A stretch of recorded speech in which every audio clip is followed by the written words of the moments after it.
اخواتي وحشتوني قوي. النهارده عملنا مع بعض فول بالقوطه بطريقه سهله قوي وحلو خفيف جميل، رمى معانا اكتر. تخشوا شوفوا الطريقه ويا رب تعجبكم.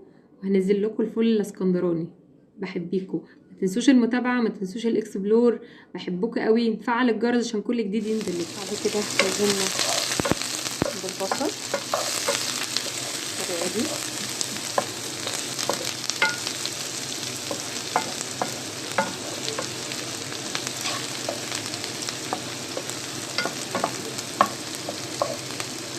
هنستنى عليه شويه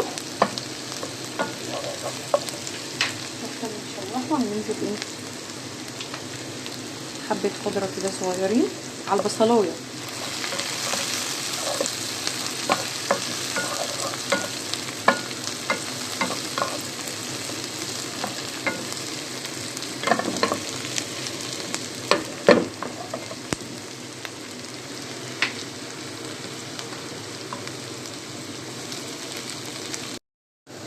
يا جماعه هول بعد ما البصلايه خدت اللون المستكاوي ده كده ننزل عليها بالطماطم بالطريقه دي.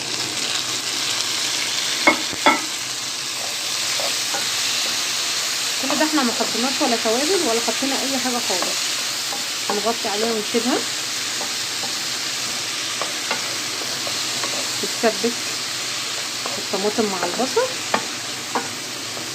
مع الخضره وارجع لكم تاني. بصوا يا جماعه اهي بعد ما اتسبكت هننزل بالفول اللي معانا. جبنا كيس فول بس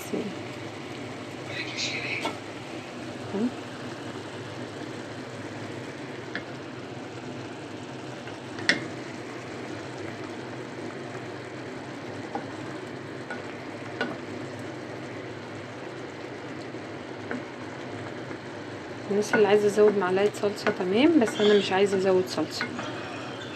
احط حبات ماجي كده، ربع معلقه فلفل اسود، ربع معلقه ملح، نص ليمونه،